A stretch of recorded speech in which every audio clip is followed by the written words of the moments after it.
If you're applying for disability benefits or help people that are, the path to success has never been more complicated. Welcome to the Disability Expert Podcast, where we tackle the difficult issues and interview the country's top experts to help you better navigate the disability process. Winning a disability case is hard and keeps getting tougher every day. We can't promise you'll win your case by listening, but we sure think it's going to help. This really isn't that complicated. I mean, you want to win your case, don't you? Well, then listen to what I say. Hey, welcome to Disability Expert Podcast. I'm Chad Brown. I'm your host. And once again today, we are back with Jane Johnson. This is part two of a two-part episode where we're digging deep into the role of non-attorney reps inside the Social Security disability space, inside the Social Security disability process. Jane, thank you so much for agreeing to talk with us some more. If you didn't see part one of this episode, go check it out.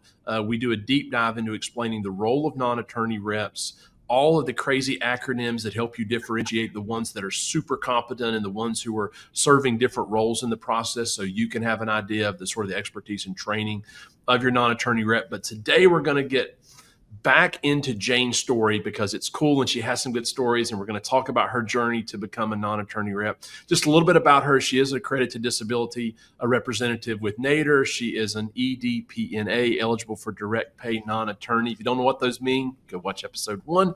Graduate of North Ryan University, bachelor's in business. Let's talk about your story. Okay, so you've been a disability rep for more than 10 years. How did you get into that space? How did you get from your other career into being a disability representative? So in 2010, a friend of mine reached out to me to help with her disability law practice. She was a lawyer specializing in disability, and I jumped into the field with a background in business, graphic arts, theater production, and politics. Right. I knew nothing about Social Security disability. I kind of jumped into the deep end, and I didn't really even know how to float. So you go in, and initially your role was really a paralegal admin. I don't know what the title is. I mean, I'm not big on titles. I just think people do good work or don't. And so you worked for 4 years in the trenches, day to day, basically as an admin paralegal working for a person that had a pretty busy disability practice, correct? Correct. It was the day-to-day operations, actually filing the appeals, doing all the kind of clerical work that was involved. Right, updating medical records, doing appeals, helping clients get ready for hearing, helping figure out where they're at. Just the boots on the ground, like we talk about, just helping them push through the process. Exactly. But you didn't stay there. You actually transitioned and you decided to become, I think you've been an EDPNA since 2013. Is that right? Yes, I passed my EDPNA in 2013, and I took my first client in 2014. It took me about a year to get my business up and running and all my insurance and everything going. Sure.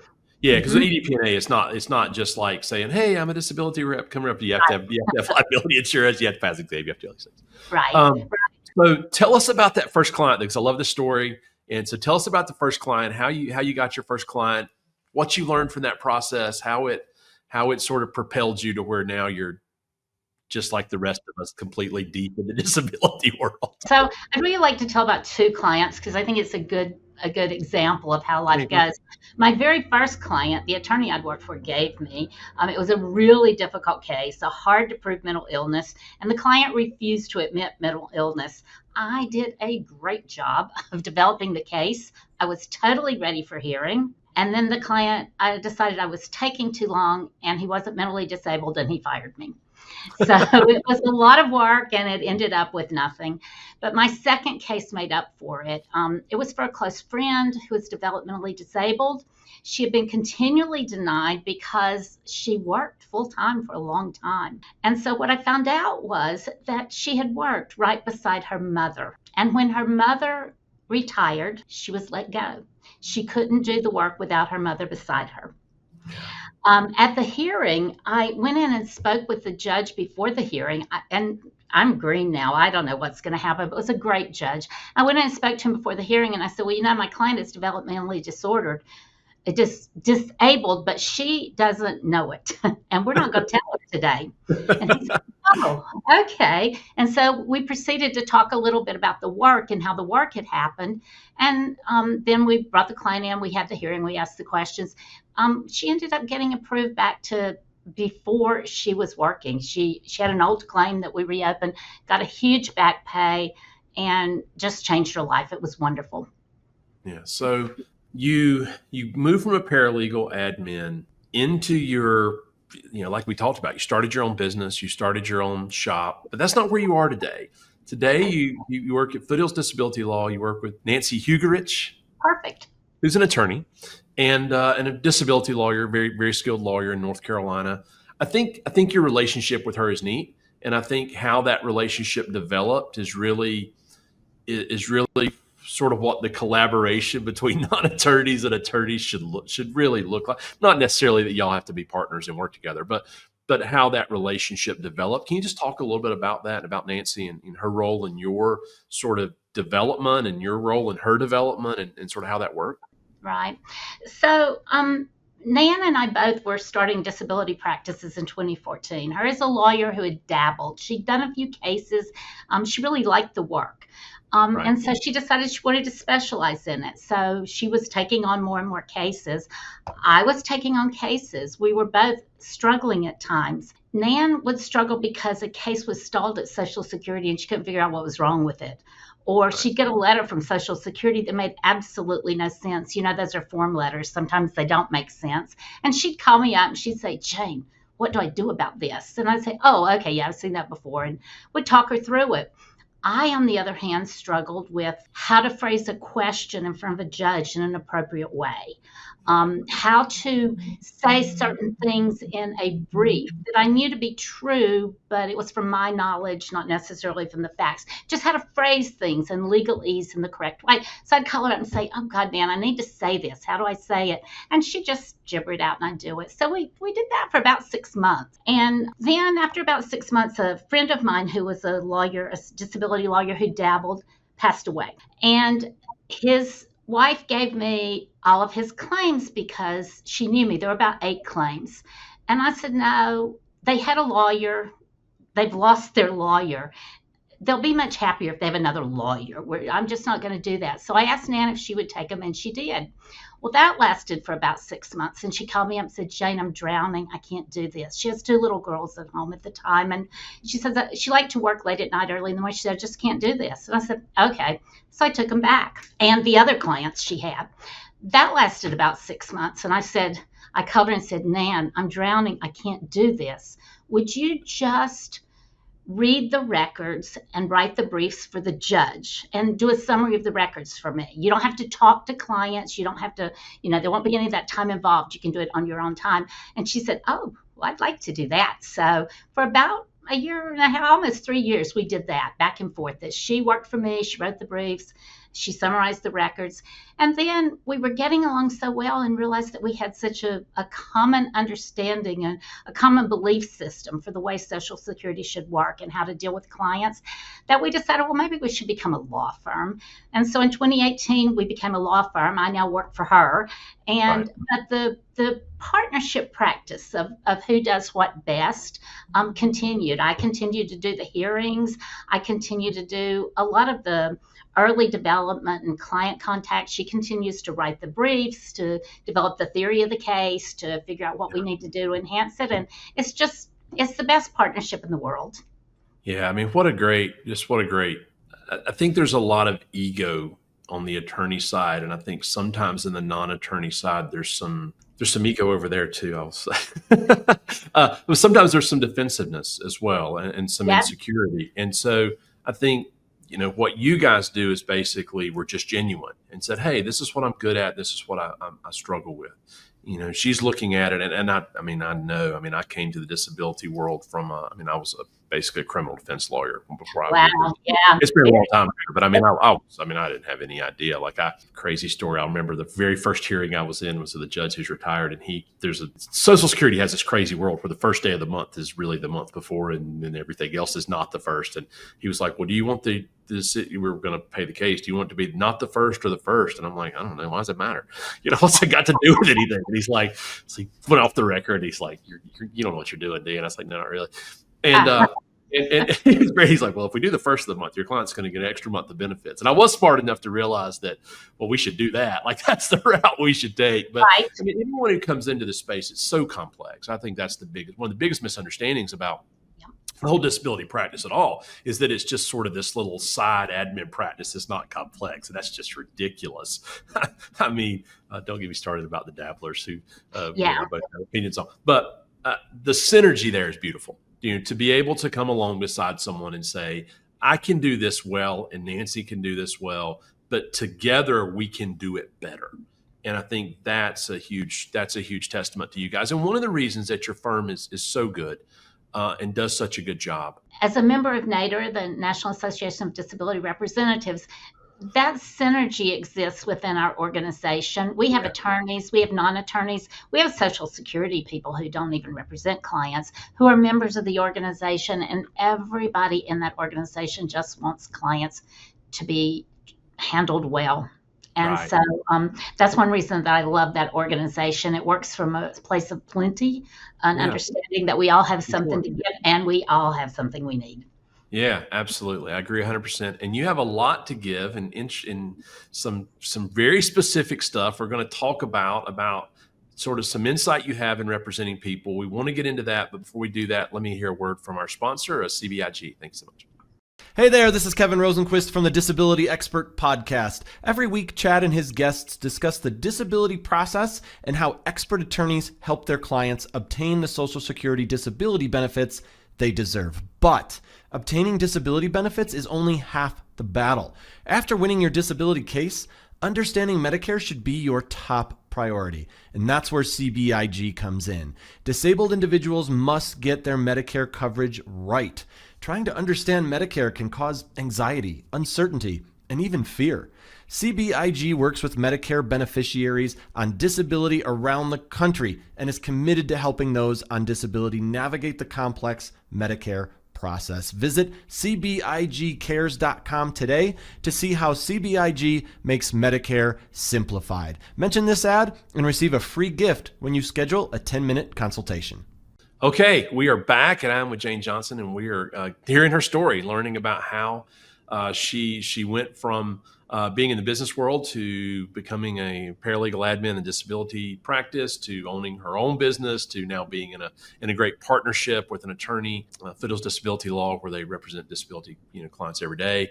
And Jane, I want to get back into talking a little bit about just some insight you have. I mean, you're an expert at this. You've done this a long time. But before we do that, you've got this cool story called the toilet paper story. Can you tell us the toilet paper story? I just want to hear that story again. I think it's so neat. So when I first started working as a paralegal or a legal assistant, we had a couple that were both clients, and they would come to the office pretty regularly, and they were both very disabled. They were uneducated, first of all. They couldn't read, and they were basically homeless. They had a trailer that they owned and they lived in that, but they had no electricity or running water during the time I knew them. And from the first time they came, every time they came to the office, they asked for toilet paper.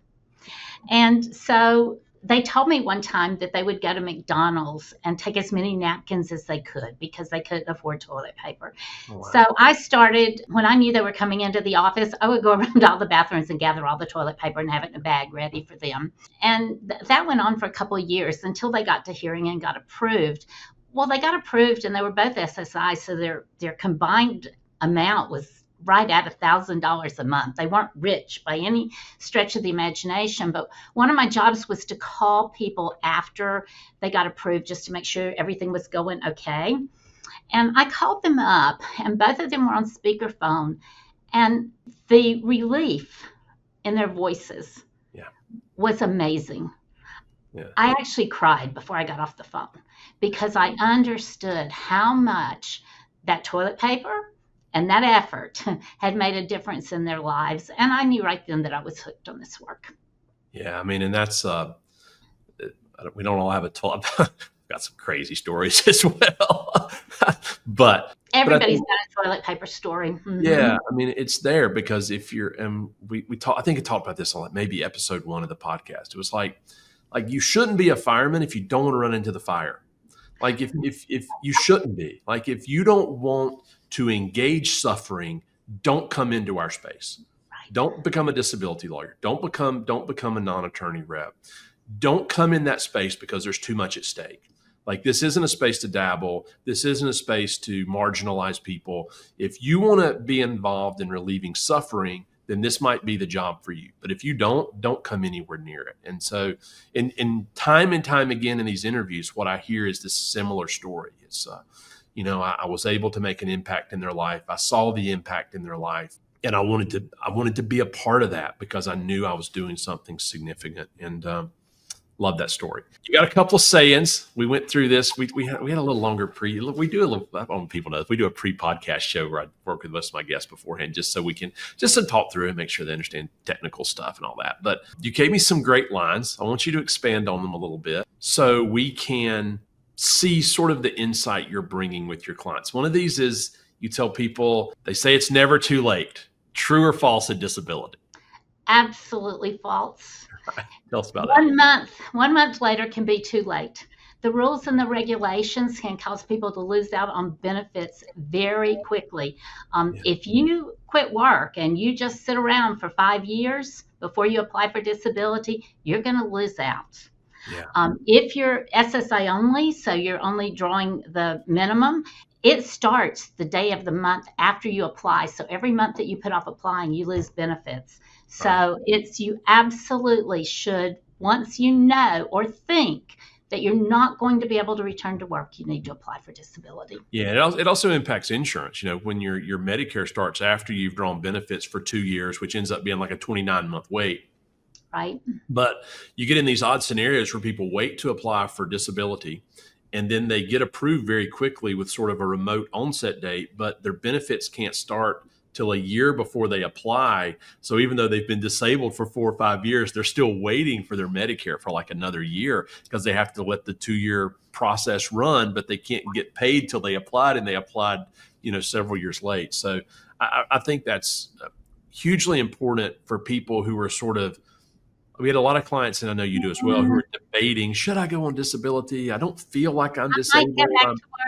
I might go back to work. And we're like, just apply, and we tell people all the time, like, if you apply and you withdraw your claim because you went back to work, I mean, we're not going to have any hard feelings for that. I want you to be able to work. I just want what's best for you. But it breaks my heart when people come in and, they've waited too long and now we can't recreate the evidence. Or candidly, they're like, well, I would have gone to the doctor if I'd have known, but I didn't know. And now it's too late. I can do a lot of things prospectively. I have very little ability to change the past. Well, and I think the worst case scenario is a woman who worked and then she left work to care for her children or to care for parents or someone. Yes.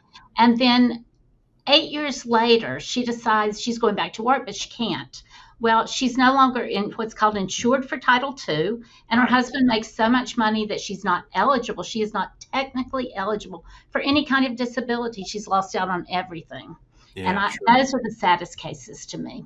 Yeah. Let's talk about another phrase. True or false, what you don't know can't hurt you? Absolutely false. With disability, knowledge is power. The process is intricate. The law is intricate. There are all kinds of, I thought I was going to work to be paid by the government, so I'd be paid on time, and into something that was black and white. When I started with disability, there's nothing black and white about disability law. There are so many intricate things you can do and ways you can maneuver and ways you can help your claimants. Something as simple as understanding you could go back and reopen that old claim that you didn't finish. We don't have to really start over. We can reopen and do that. Something as simple as that can make a huge difference in benefits. So for that reason alone, it's worth it to get a representative because they know what you don't know. Yeah, I mean, and I think that's one of the phrase probably I hate most in pre-hearings is, well, I've been researching this on the internet. And you're like, okay, that means for the next 30 minutes, I'm going to have to, correct all of the misunderstandings you have and the things that you don't know, so we can focus on the things that do matter. Not that I don't think creative people, there's a lot of things clients can do on their own to help improve their case. And I don't want to knock the internet. We're on it. Please come watch our podcast. It's on the internet, right? But still, at the same time, the intricacies of knowledge, of understanding, because you got to understand work, you got to understand medical conditions, and you got to understand the law. You have to understand, how all of those interact. And the idea that you're going to, this, because if you're representing yourself, like this is your first case. I mean, the idea that you're going to be able to pull all that together, what you don't know, and what you don't know may be the very thing that the one thing, and you're going to do all that while you're disabled. It's just not possible. Yeah, very good. Finally, I want to ask you, going to go away from disability for a second. You're married. You guys have a cool relationship with your dogs, I believe. Yes. Okay, when you're not out crusading for the disabled, right? How are you spending your time? Tell us about that. I think it's interesting. Yeah, well, we've been dog lovers for a long time. We built a fence around 3 acres so the dogs could run free without us losing them, and we really love herding dogs, and we really love special dogs. So right now we have 2 dogs that I have them for 6 months before they let me touch them, but I'm now petting them for half an hour every morning. And we're working on training. They're doing some training things, and we did just put them on some medication last week, and that's helped a lot. Is they're just terrified. I don't know what happened to them before. I don't know what their story is. The vet's clerk says, Jane, you sure do love these shy ones, don't you? But in some ways, it's the same thing I love about disability. They need help, and we love them. Yeah, and I think it really is like, I don't want to overstate your relationship with your dogs, but the reality is that you either have a heart for engaging suffering and relieving it, or you don't, and it's perfectly fine. The world has lots of things that people need to do where you don't need to love suffering.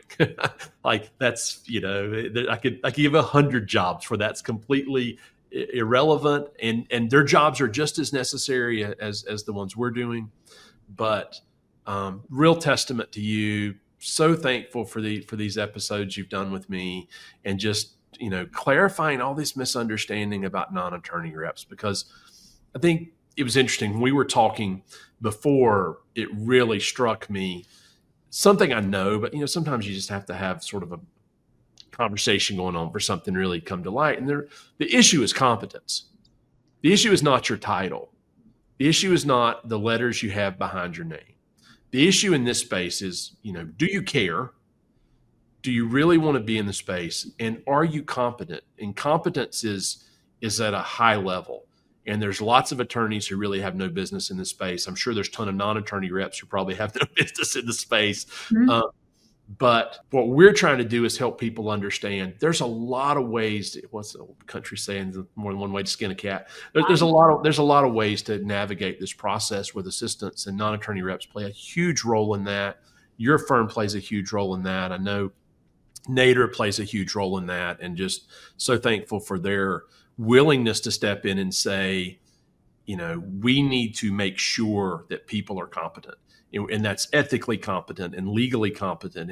And the trainings that they do and the seminars that they do are all, I think they do like a 6-month course just to learn to take the EDPNA exam, which is really law heavy. So kudos to you. Thank you for coming on the show. It was so cool that my dad was so excited. He's running through his brain trying to figure out, who was this 17-year-old in my history class, so that was cool. It's always cool to have neat moments with your parents and to see them light up, about something like this. So thank you for that. That alone was worth the interview to me, just to get to see him, have that big smile. Absolutely. So with that, it is a wrap of another episode of the Disability Expert Podcast. Jane, real quick, how can people get in touch with you if they want to use you and need help with their disability case? So we're at Foothills Disability Law. The telephone number is 394-9657. It's www.foothillsdisability.com. Cool. And we'll drop all that. And we'll Carolina. drop all that in the show notes. People can, if you need help, call Jane. Jane and Nancy do a great job. I'm sure they'll do a great job for you. With that, it's a wrap. Please subscribe and join us next time when we interview one of the country's top disability experts.